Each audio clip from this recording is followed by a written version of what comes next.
This is a download from BBC Learning English. For terms of use, go to bbclearningenglish.com.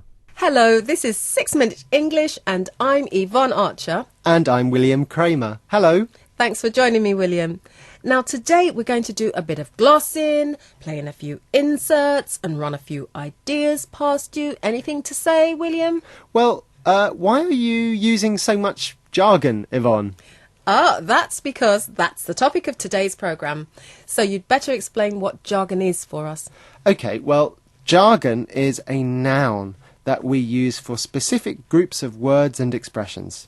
They're only used by people in special or technical situations because they are the only people who really understand. So, for example, glossing? Yes, glossing basically means explaining. So really the only people who know what glossing means are people like you and me, people who teach English over the radio. So glossing is an example of jargon. Excellent.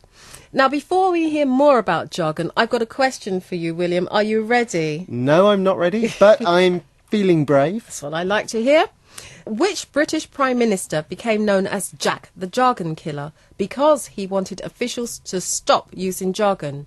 Was it A, Tony Blair, B, Winston Churchill, or C, Robert Peel? I don't know the answer to that question, but I'm going to go for B, Winston Churchill, because everybody knows that Winston Churchill loved the English language and he was a very great speaker, so maybe he didn't like jargon. Good answer, but we'll find out at the end of the programme whether you're right or wrong. OK, recently officials were asked to stop using all the jargon that was written on a list. It contained 100 different words and expressions, all a jargon that people didn't understand unless they work with government officials, for example. Now, that sounds like a really interesting list. I wonder whether I would understand any of the jargon on it. You might. You'll have a chance to find out. However, I need you to explain some of the language we'll come across in that report today, William. First, what does flagged up mean? If you flag something up, you really want to draw attention to it. You want people to notice it, so you flag it up. It's a phrasal verb. And in England, what are councils? Councils are a form of local government. So councillors are local politicians who people vote for. And elected councillors make decisions about things like new local buildings and roads. Lovely. Now, Paul Ross and Joanne Good from BBC London's Breakfast Show looked at 3 pieces of jargon which they found on that list I mentioned. But do they understand any of the jargon? Try to find out. What do these phrases mean to you? Stakeholder engagement. No, me neither. Nothing. A multi-agency approach, sort of, and a civic amenity site. The chances are not much, which is why they've all been flagged up as some of the worst examples of jargon used by councils and public bodies. William, did they understand any of the jargon? No. Paul said sort of, which means he had an idea what it meant, but he wasn't sure.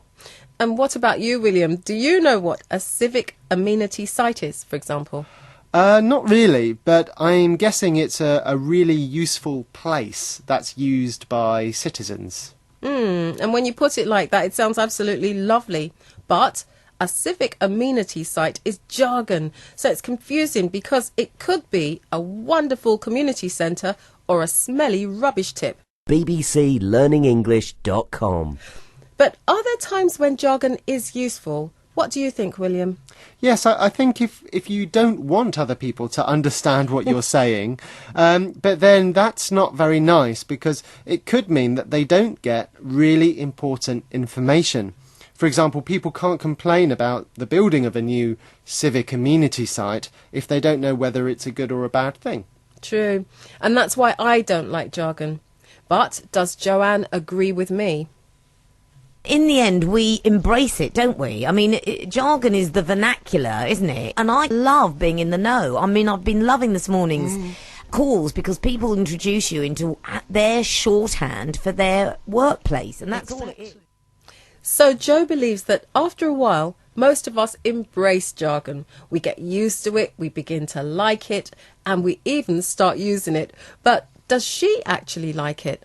Yes, she does. She says that she loves jargon because it puts her in the know. She feels part of a special group of people who understand and use it.